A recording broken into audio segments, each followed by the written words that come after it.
Assalamu alaikum and welcome to the recorded lecture on CTG interpretation 2. This time we're going to look at the abnormal CTG and look at features on the CTG that can tell us or give hints about features that is compromised.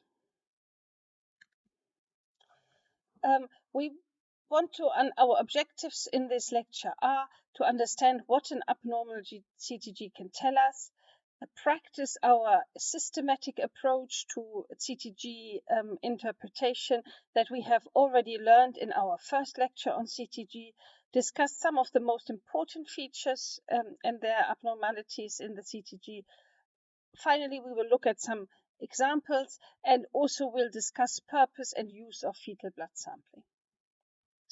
So first of all, the important question, what can an abnormal CTG tell us? And I want you just to think about this for a little a second, because people think if they see an abnormal CTG that correlates with specific causes, but this is not the case. So an abnormal CTG can only tell us that there's the possibility this fetus is compromised, and often we need to investigate further to understand the actual situation this baby is in. Frequently, we have abnormalities on the CTG, but they are abnormalities that happen with absolutely normal babies.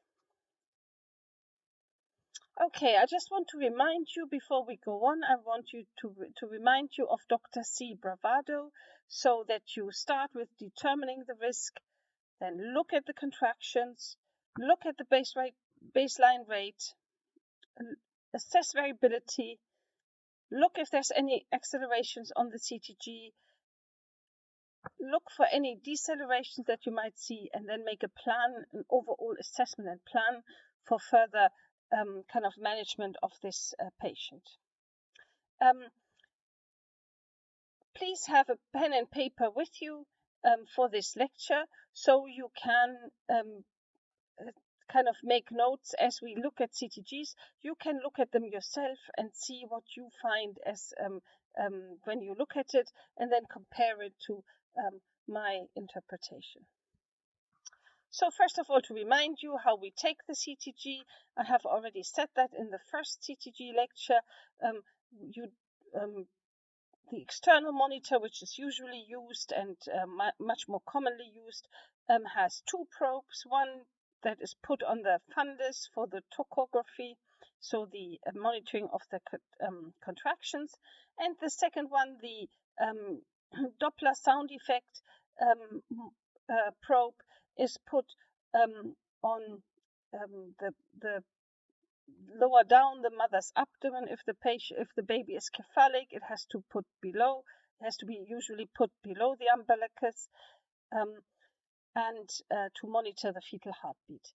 As an alternative, there's this fetal scalp electrode that can be used only during labor when the membranes are broken and the cervix already open, and it helps if there's a lot of loss of contact. Then this this probe for fetal monitoring keeps the contact available. Okay, so let us start with some baseline abnormalities. A tachycardia is defined when the heartbeat of the baby is continuously above 160, and a bradycardia if it's persistently below 110. So this is a picture of a CTG, and I know you want to now look at, there's a tachycardia and it's labeled, and that's true. But I want to ask you to take a few seconds to look at all of the features that you can see. So here you start with at the contractions.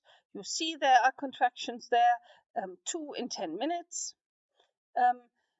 Then you see the baseline rate is 180. variability appears normal to possibly slightly reduced. There's no acceleration and also no deceleration seen on the CTG. So, what can be the causes of a fetal tachycardia? Write them down with your pen and paper and see if you have the right. So, first of all, a fetal tachycardia can be an expression of fetal activity, which is of course a good sign. But fetal activity is never continuous. So, if you have a fetal tachycardia, you will see that it at some point terminates. So at some point the fetus is tired and will have a rest, same as you when you do exercise or walk or run. Then after a while you get tired and you want to have a rest, and this is the same with the fetus. Fetal activity is also associated with usually good variability, normal variability. Other causes of fetal tachycardia can be maternal pyrexia or chorioamnionitis. A fetal bradycardia, we have already talked about this in our first lecture, is defined as a heart rate of below 110 for over 4 minutes. Everything between with a bradycardia or baseline rate of below 110 between 2 and 4 minutes is termed a prolonged deceleration. And here you can see some prolonged decelerations. So again, you see contractions, 1 in 10 minutes, 1 contraction every 10 minutes, or 1 to 2, let's say, contractions every 10 minutes. And with these contractions, you can see that they have also got long decelerations as long as they last, and about 3 minutes you can see three squares for these decelerations. The variability is reduced. The baseline rate is around 150. The variability is reduced. There's no deceleration, but there are these long, prolonged decelerations. This is another example. You see in this very short, only brief, this is not usually long enough to interpret the CTG. It's just used to demonstrate what a prolonged deceleration might look like. But you can see that this deceleration lasts about 4 minutes. So you see 4 squares between it. It lasts about 4 minutes. And in this picture, if we interpret it, we can see that there's that there are contractions, but we cannot say if they are regular or not, because later on they get this appear to be disrupted by some movement artifacts. If we look at the CTG, we look that the baseline rate was between 140 and 150, that the variability is good. There's no accelerations on this CTG, but deceleration, we see then a sharp decrease in the baseline rate, going down to 60 and staying there for more than 4 minutes. So this means that it is a fetal bradycardia. This is a severe abnormality in the CTG and needs immediate action. So please have a look at this CTG and write down on your notepads what you see.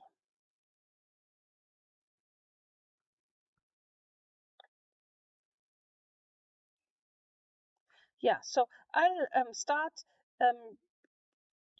If we look for contractions at first, it is maybe there are some tightening, some contractions, but they are not regular contractions visible here. Then you look at the CTG and you see 2 recordings. The first recording, the underneath the line, looks as a recording of the maternal pulse. and the line above is then the highest line is the fetal heart activity. You can see that the normal baseline rate was around 140, and variability good. A few little accelerations even possibly seen, but then you can see a drop in the baseline rate with um, actually probably a prolonged deceleration of 4 minutes. So this is just on the borderline between prolonged deceleration and fetal bradycardia. And then you see a recovery of the baseline rate, and there seems to be a compensation of this baby, and then at at first, so the recovery is to first of all a fetal tachycardia, so it would need to be seen what happens in the CTG later to see how this goes on.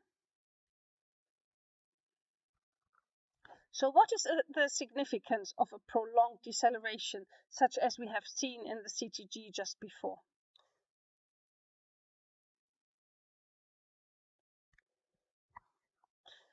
This is the reaction of to an acute event of hypoxemia. So it could be cord compression, it could be a very strong and long contraction, and such a contraction can sometimes be induced by induction of labor, or it could be reduced fetal reserve, fetal compromise that shows itself for the first time as a prolonged deceleration. Then you see that the fetus rallies and kind of recovers from it, but you have to have a very close eye on such fetuses that show prolonged decelerations, because they can also be due to a reduced fetal reserve, which means that if contractions continue, get stronger, and so on, the fetus might not be able to cope with normal labor. So what is the significance of fetal bradycardia? I have also already mentioned it very briefly in a previous CTG. Fetal bradycardia is the expression of severe fetal compromise. So the baby experiences a sharp drop in the baseline rate and cannot rally from this. So the fetus is the fetal reserve is compromised in such a way that they cannot on their own recover from this fetal compromise. So it's an inability of compensation that the fetus can do, and it needs immediate action. Okay, so immediate action means immediate operative vaginal delivery if the patient is fully dilated and the head is low in the pelvis, or alternatively, if the patient is not fully dilated or the head is very high, it needs immediate cesarean section. In this, we employ the rule of 3. Which means if there's no sign of recovery of the baseline rate after 3 minutes, you have to call for help. After 6 minutes, you should move to the theater. After 9 minutes, you should prepare for delivery, and after 12 minutes, start delivery. After 15 minutes, the baby should be delivered. This is the rule of 3 that applies in the presence of fetal bradycardia. So again, you can see a CTG here. Just take a minute to go through and write down the parameters of the CTG in a systematic way. So if I tell you now, and then you can compare your notes to mine, you can see that this patient has contractions, and it seems to have 5 to 6 contractions every 10 minutes. So this is quite frequent contractions. The CTG, the baseline rate, is normal. I cannot see the actual number, but it is a normal baseline rate initially with normal variability. You see occasional slight drop in the heart rate, but quick recoveries. And then at some point down the line, suddenly you have a sharp drop and the baseline rate does not recover. This is 4 minutes, and it goes on down. So we see 4 minutes on this strip, that it remains low, and I guess that it was not continued on this strip because then preparations were made for delivery of this baby. Okay, so if we look at the variability, variability is normal if it's 5 to 25. It is reduced if it's 5 or less, and it's called increase or saltatory if it's more than 25. To just remind you how we assess variability, I show you this picture. You can see the little red marks that go to kind of measure the variability on the CTG. Often we just eyeball variability, and this is fine, especially with kind of more experience.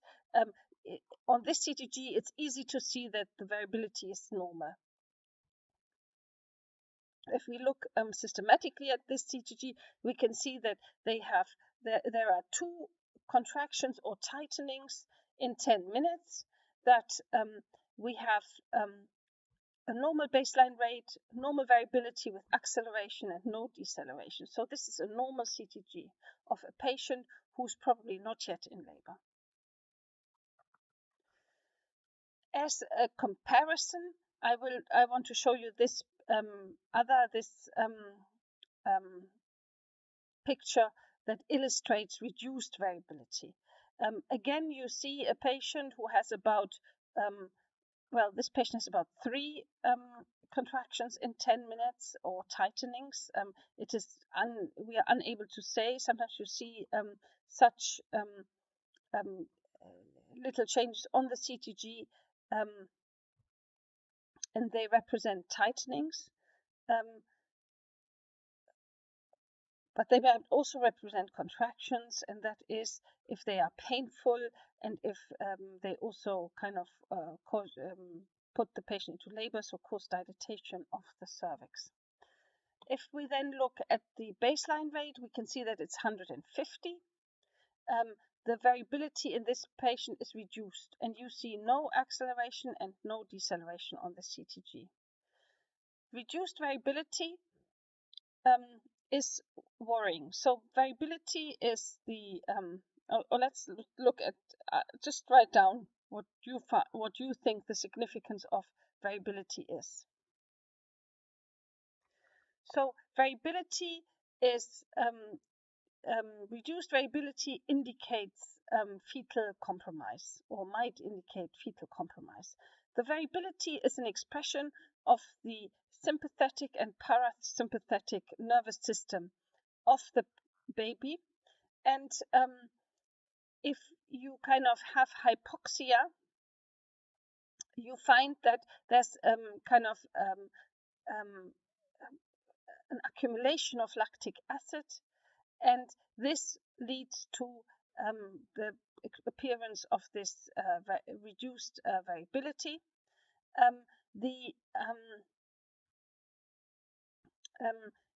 We find reduced variability sometimes could be normal, and this is in one case when the baby is asleep. So as adults, babies go through phases of sleep when they do not move much, and when their metabolism, energy expenditure, everything is kind of cut down to a minimum, and they just rest. During these phases, which last typically about 20 minutes, the CTG looks much calmer than otherwise, so you don't see accelerations, and the variability might also be reduced in such traces. Okay, we call this a sleep trace.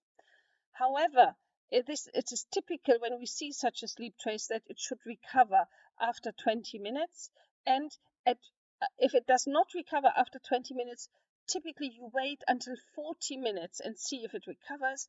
You can give some stimulation to the mother, such as a cold drink, to kind of make it recover and stimulate the parasympathetic nervous system. But if there's no sign of recovery after 40 minutes, this is a serious finding, and some action has to be taken. Sometimes it can also be drug-induced. If patients are in labor and they receive opioid drugs, this can also lead to kind of a dampening of the variability. Increased variability, on the other hand, is if the variability is above 25. This is a very rare finding. Sometimes you find this increased variability for a brief period of time, but only if it's kind of lasting longer than 30 minutes is the trace called a saltatory CTG. However, a saltatory CTG is extremely rare. Some publications say it probably does not exist. However, you do find shorter periods of increased variability. They are also rare, but you do find them again as a response of the autonomic nervous system to a sudden severe hypoxia. When they do not have enough time for the release of catecholamines so that the sympathetic nervous system reacts to obtain more catecholamines. And the parasympathetic nervous system reduces the cardiac workload. So saltatory or increased variability expresses an exaggerated autonomic response and can be seen as an abrupt up and down in the CTG, such as here. But you can see here after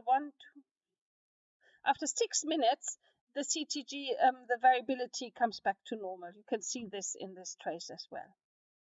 So there's a period of 6 minutes of increased variability, but then it comes back to normal. Okay, so let us now look at decelerations on the CTG. We have, as we said last time, 3 forms of decelerations. These are early decelerations, late decelerations, and variable decelerations. We start with early decelerations, and this is a typical picture for early decelerations. You see contractions in the CTG, only 1 every 10 minutes.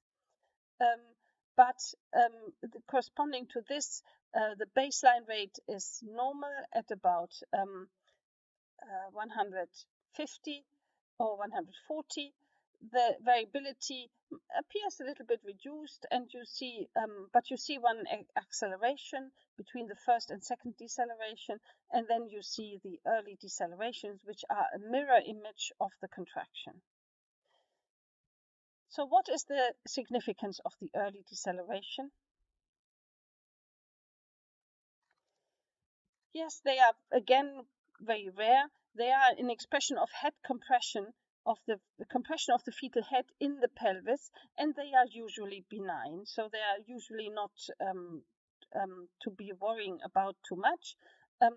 Also, you find that they are rare because the fetal head gets compressed once it's very engaged and deep down in the pelvis, and this usually happens only in the second stage. So late decelerations. So what another thing I want to just put your attention to: early decelerations. You can only call decelerations early decelerations if they all look the same. Okay, they have to be all kind of have this similar or the same shape, so that you can call them early decelerations, such as illustrated in this CTG. Late decelerations again appear all of them similar. They are kind of typically the deceleration start to descend when the contraction is at its peak, and this is demonstrated in this CTG. You can see there are regular contractions visible in this CTG, maybe 2 to 3 in 10 minutes. And if we look at the fetal heart rate trace, it has a normal baseline rate. It appears to have a reduced variability, and it has late decelerations, and these start with the peak of the contraction, and then after the contraction has gone, they take a while to recover and go back to the baseline. So what is the significance of late decelerations?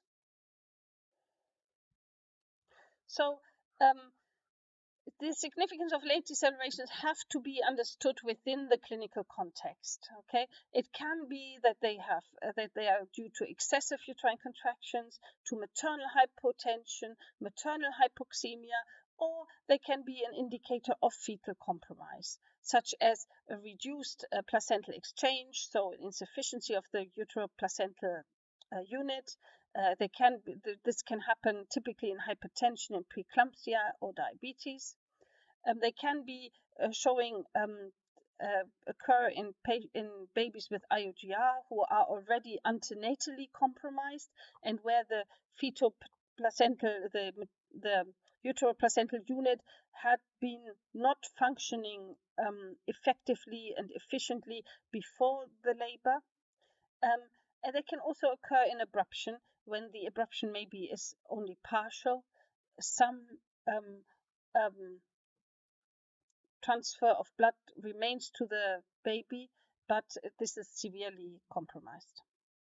So it is very important to assess the whole of the CTG as well as the clinical situation when looking at the significance of late decelerations, but they do need action. Okay, when you see late deceleration, you cannot say, we'll wait another 30 minutes. You have to make a detailed plan on how to manage this patient. Finally, we come to the last form of decelerations, the variable decelerations. Variable decelerations are the most common type of decelerations on a CTG, and I will excuse you if you're not sure what type of deceleration you see on a CTG. Then you should always say variable deceleration because it's most likely to be variable deceleration in that case. Variable decelerations, what's the significance of variable decelerations? They are usually often seen in the second stage of labor. They often are caused by cord compression. But evaluation of the whole trace and the clinical situation are also essential when you see variable decelerations. So basically, variable decelerations are not normal, but they are often seen with babies that are normal. However, if they continue for a long period of time, then with time, this baby will be compromised, and with time, this will become abnormal, this baby, and need serious or urgent intervention and urgent help. So variable decelerations, just to finish, to kind of come to that, we'll see some pictures later on in my CTG examples, but I just want to say that variable decelerations are decelerations that are not connected to the contractions. They appear anytime and they come and go and appear anytime with the throughout the trace and in correlation to the anytime in correlation to the contractions. So they have no relationship to the contractions. So now we are coming to the part where we are going to look at some CTGs, and you will get the opportunity to take a few seconds and look at CTG yourself at first, and then we'll discuss it together. So we'll start with this CTG. Some of these CTGs are difficult actually and not that clear, but I want you to just try yourself. So take your pen and paper, write down the features of the CTG. Be systematic with it and follow the Dr. C. Bravado abbreviation. Okay, so first of all, you look at the contractions, and you can see that this patient has contractions. It looks that they are 2 to 3 in 10 minutes. Then you look at the fetal heart rate trace, and you see a baseline which is normal. Now here I want you not to be fooled. The baseline is around 120. If you look at the start of the CTG, you see a baseline, and then you see the drop in the baseline, and followed by a brief stint of actually bradycardia. This is more than just a prolonged deceleration, it's a bradycardia. And then the baseline recovers to about 120 in the middle, and it remains at 120 about 5 minutes, and then it goes down again, and another deceleration for about 4 minutes when it recovers again. So this is not an acceleration. The last little mountain you see in this CTG is not an acceleration. It's actually the recovery of a deceleration, but it goes down quickly again. So this baby is severely compromised. It cannot properly recover from a high kind of phasic deceleration or bradycardia, a period of bradycardia, and it really needs urgent help here to kind of come to be delivered and not become more unwell. So again, take a few seconds to look at the CTG and write down the parameters in a systematic way. Yes, let's start together. This patient again has got contractions, and you can see again they are about 3 in 10 minutes. You can see the two lines of going through the CTG. They are 10-minute they say 10 minutes, so 3 contractions in 10 minutes. If we look at the fetal parameters, again we cannot read the baseline rate, but it is on the right line, so the baseline rate is normal.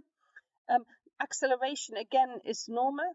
You can see no proper deceleration, and there's no proper acceleration either. Maybe a small acceleration towards in the 1, 2, 3, 4, 5, 6 square that you see at the beginning of the 6th square that you see. There's a small acceleration there, but the little peak to the down is not a deceleration, as it's not long enough to be a proper deceleration.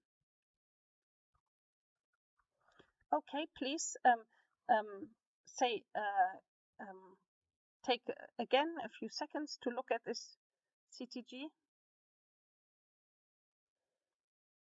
So here we start again systematically with the contractions. You see 3, 4, 5, 6, almost 6 contractions. So 5 to 6 contractions in 10 minutes.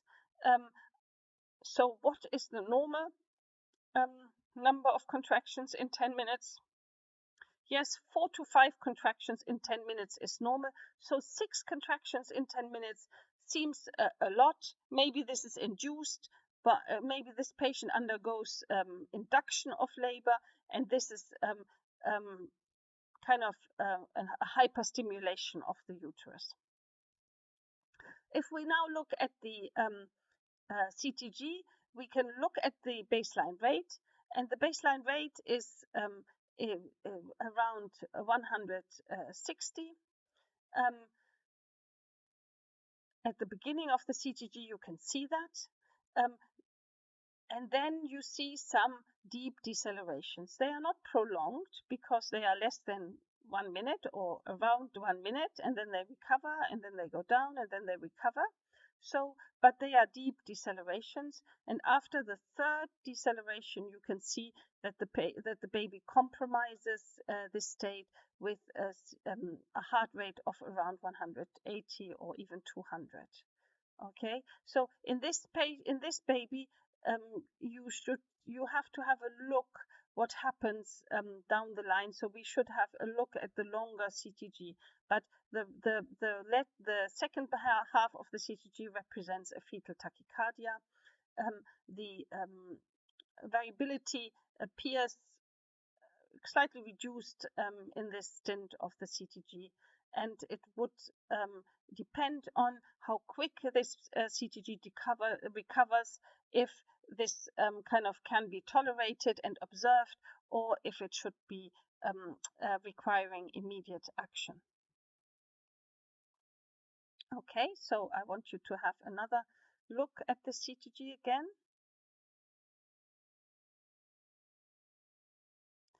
Okay, so we can see again, this patient has got contractions. I can see 2 to 3 in 10 minutes. If we look at the parameters, we see that the baseline rate is normal, around 140. Initially the variability is reduced, but then in the later half of the CTG, you see actually a normal variability. So it recovers to normal. We see there's no accelerations visible on the CTG, but one deceleration, which is a prolonged deceleration. It lasts about 3 minutes. And if you see, I want to kind of just make you aware of this, it appears to correspond to a prolonged contraction. So if you look down at the CTG, you see one prolonged contraction, and the deceleration appears to kind of be corresponding to that contraction. When you have contractions in labor, it reduces the blood flow to the uteroplacental unit or to the baby, from the uteroplacental unit to the baby. Contractions reduce that blood flow. Usual healthy babies can, with a normal labor, they will be able to compensate for this reduced blood flow in between contractions, and you will not see this reduction on the CTG. However, if the baby has got a compromise, or if you have very frequent or very strong and long contractions, then the baby might not have enough time to compromise in such an efficient way that it's not visible on the CTG. So in those cases, either the baby has got some fetal compromise that does not allow it to kind of recover itself and compensate well enough, or it has got the contractions are too frequent or too long, so that the recovery time is too short for the baby to really compensate for this kind of reduced flow during the contraction.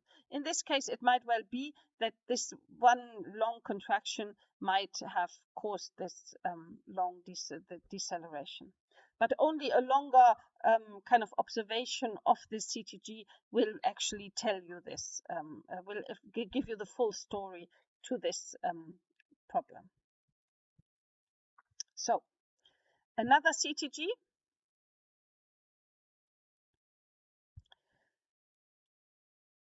Okay, let's start again. 2 to 3 contractions every 10 minutes. You can see between the rows of the numbers down, you can see 2 to 3 contractions in 10 minutes. If you look at the fetal heart rate trace, it is around 120. The variability is good. You see several accelerations on the trace, and there's no decelerations. So this is a normal CTG.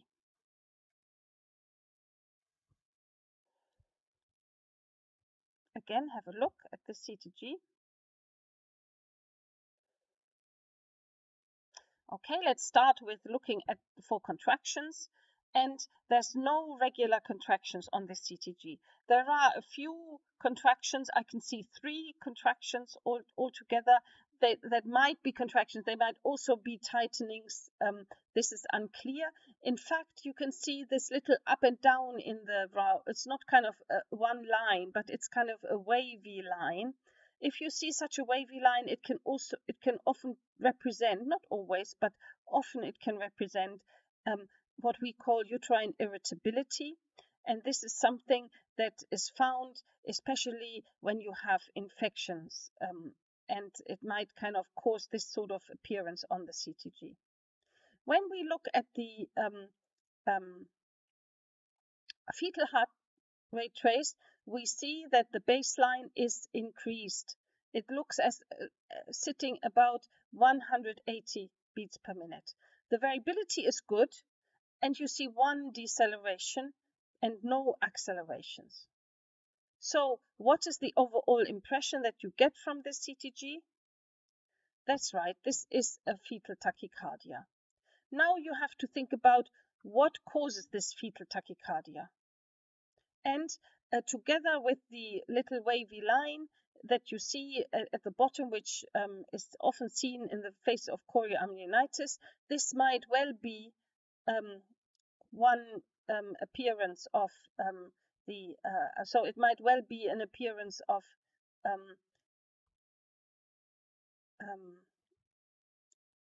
or an expression of a chorioamnionitis. This CTG might well be an expression of a chorioamnionitis.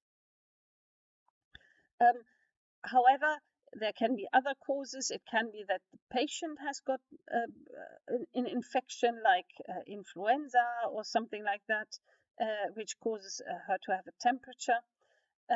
This is something that needs to be assessed in the clinical context. That goes beyond our lecture here, because we only want to kind of get kind of practice to look at CTGs at the moment. Okay, let's have another CTG then. And here you see a patient who has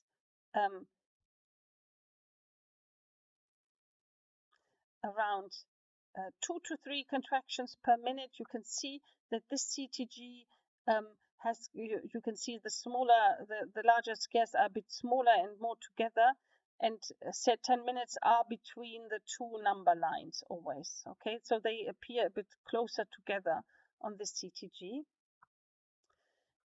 Contractions are regular, so this patient appears to be in labor, but only we could see that from the clinical situation, but this patient appears to be in labor. If we look at the baseline rate now, we can see that it was 120 at the beginning of the CTG, and then you see a drop, and this drop lasts for a while. Okay, so it lasts for maybe 10 minutes, then it recovers a little bit and it drops again, it recovers and it drops again, recovers and drops again. At the end of the CTG trace, that part, it appears to normalize again to the original baseline rate. But this is a picture of a fetal bradycardia. So I think we had a trace like that before. Let us look at this trace. So again, we start with the contractions, and we see 4 to 5 contractions in 10 minutes. Then we look at the fetal heart rate trace. This appears to be about 130. Variability is normal. We see on this trace only 1, 2, 3, 4 accelerations and no decelerations. So this is a normal CTG, a reactive CTG. Okay, so this is a CTG trace as it comes out of the machine, and you can start with looking at the contractions. You see 2 contractions on this CTG. So in the first 10 minutes there's none, then there's 1 and 1, or maybe these are tightening, so only 1 in 10 minutes. This patient is not yet in labor. There's no regular contractions yet. Then you see a small recording, and this is one of the CTGs that also records the maternal pulse. So you see the recording of the maternal pulse, and then the up line, the kind of the highest line is the fetal heart rate, and we can see that the baseline is normal. I cannot read the number, but it is a normal baseline. The variability is normal, and you see several accelerations on this trace. So this is also a reactive CTG. Now, have a look at this trace and take a short while to just interpret it for yourself.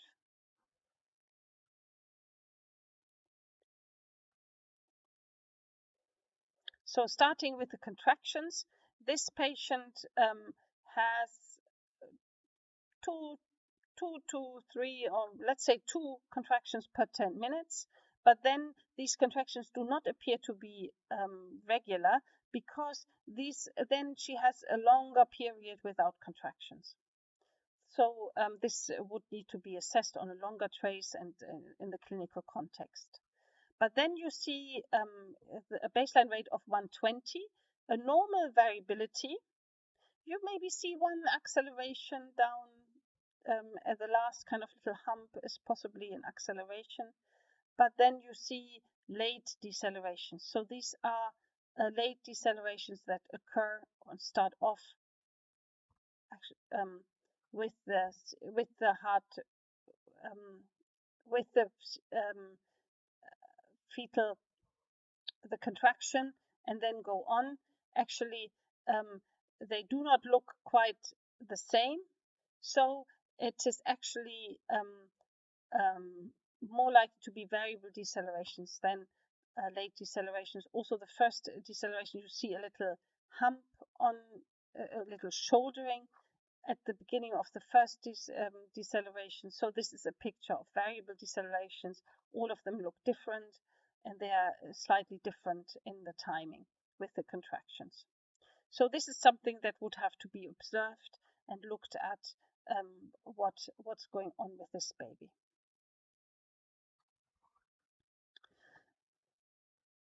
Now have a look at the CTG. The CTG also has 1 to 2 contractions per 10 minutes. The baseline rate is normal of the CTG. Initially, the variability seems reduced and there's 2 small decelerations visible. But then at the second line after the second contraction, if you can see, the variability becomes normal, and also there's several contractions. There's one acceleration to be seen on this trace, and this is followed again by several more decelerations. These decelerations look different everywhere in all sense. So no deceleration is the mirror image of the next deceleration. They all look slightly different, and these are typical variable decelerations.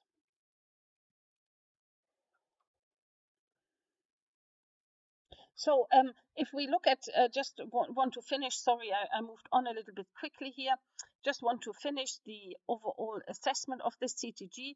The overall assessment, of course, has to be within the clinical context, but this CTG is not normal, but it also does not require immediate urgent action, but it needs close observation and a good plan. So this patient, this baby, if the CTG recovers after that and continues normal, might kind of continue with the labor normally. But if this continues with the decelerations, then it is worrying, and it might represent some fetal compromise that needs some more urgent action.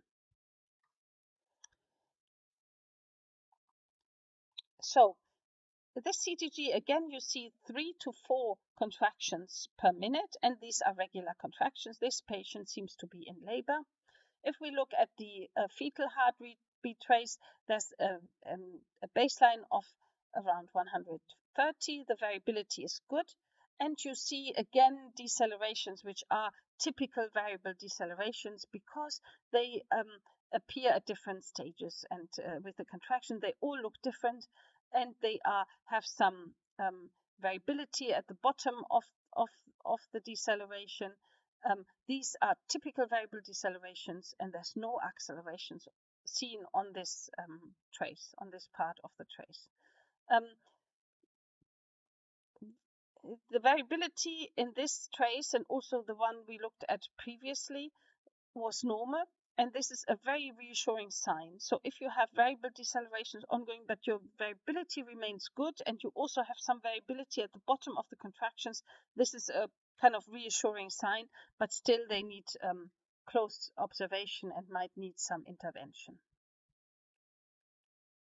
So just coming back and reminding you of this abbreviation, Dr. C. Bravado, so that you can always look at CTGs systematically and do not miss any of the parameters.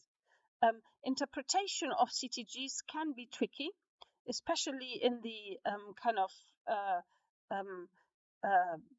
routine of a labor ward where it's very busy and you might kind of feel pressurized to do things. Therefore, it is a good idea to categorize CTGs so you know what you're dealing with. Category 1 is the normal CTG, the one which is absolutely normal. We looked at it before. So it does not require accelerations, but if there are accelerations, this is very reassuring. Okay, so early decelerations, accelerations may or may not be present. Then you have the category 3, the absolutely abnormal CTG that needs immediate action and an immediate action plan to kind of and prompt delivery. These are changes that are such as absence of baseline variability, so no variability, recurrent late or variable decelerations. So if late or variable decelerations continue over a long time, or kind of episodic decelerations that continue over a longer time, a bradycardia is also something that needs immediate action. And then we have those CTGs that are in between the category 1, the normal CTG, and the category 3, the absolutely abnormal CTG. And these are the difficult CTGs that you need some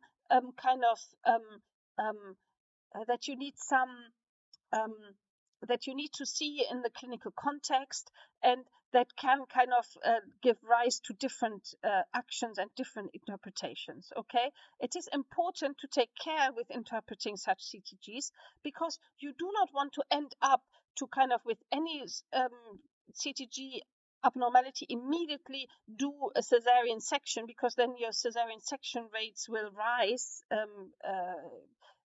inappropriately high.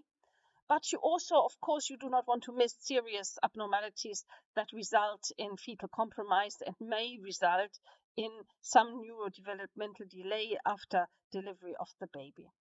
So in this category 2 intermediate kind of category belong bradycardias that remain to have a normal baseline variability, and that are kind of only once, and that happen that are not ongoing. A tachycardia does remain, belong into this minimal and marked baseline variability. Accelerations, so absence of induced acceleration after fetal stimulation.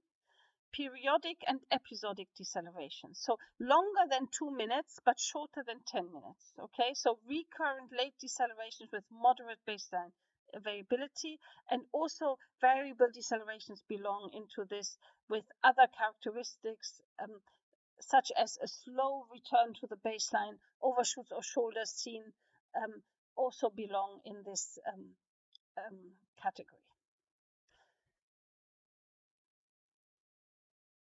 So we want to look at actions that can be taken as a response to abnormal CTGs.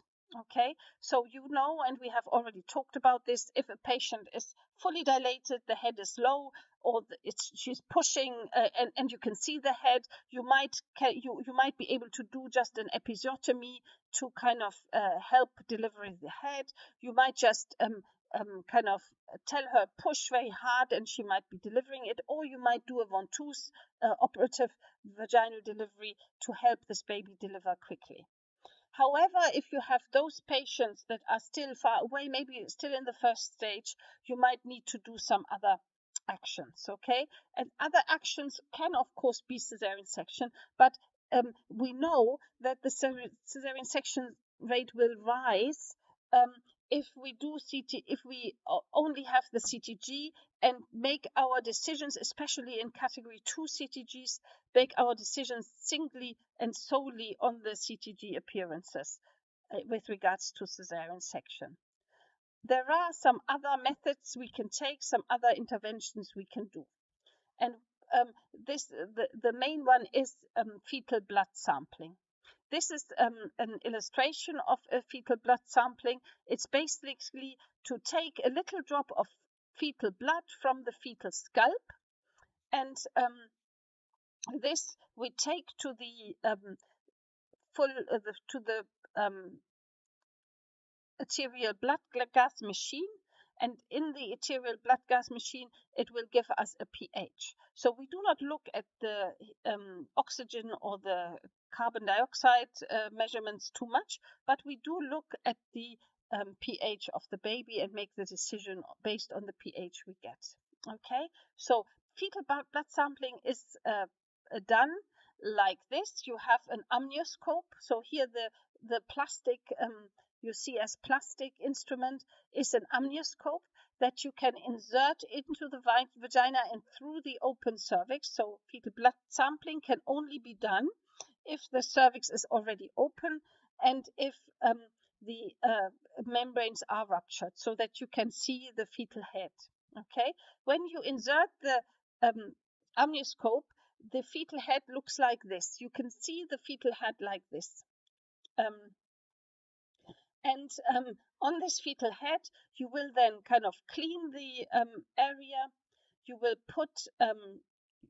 clean the area. You will put a little bit of Vaseline cream, and then you will take a little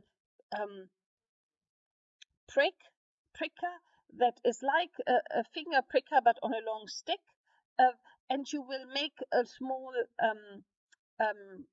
kind of prick into the fetal scalp, and from that prick that will then form a droplet, because you've put on the Vaseline cream, it will form a droplet, and from that droplet you can collect blood enough to do an arterial to measure the pH in a capillary tube. So these are single-use sets for doing FBSs. They include the amnioscope, which is the white kind of tube-like instrument. They include swabs, and they include capillary tubes, as well as a little device where you can put a little pricker on to make the prick into the fetal scalp. And this is how it would look when you do it. The patient is in lithotomy position. You insert the speculum, the amnioscope, and this is how you do this procedure. The FBS interpretation is easy. You will get an immediate result, and every pH above 7.25 is normal. So you can continue with the labor, observe the CTG abnormalities, and only repeat the FBS if abnormalities persist or get worse. Then you have borderline pH, which is 7.20 to 7.25. These are not absolutely normal. They need observation and possibly repeat FBS after 30 minutes. And then you have pH below 7.20, and these are pathological. They need immediate delivery. So here you have just a little bit of a picture showing you category 1, category 2, and category 3 CTGs. The first CTG is category 1 CTG, the second CTG is supposed to be a category 2 CTG, and the last one a category 3 CTG with fetal bradycardia illustrated. So in summary, interpretation of CTGs has to be done within the clinical context. It has to be systematic, so you have to use Dr. C bravado. Abnormalities in the CTGs are found in many normal babies. The CTG is not diagnostic of the cause of the abnormality. And always make a plan. So if you have an observation, an investigation, such as an SBS or immediate delivery, or you say, I will come back and have another look at this patient and at her CTG after 15 minutes, or to kind of see how it goes on. So always make a plan when you kind of review a patient on the labor ward. Thank you very much for kind of joining this lecture, and I will see you again in our next lecture.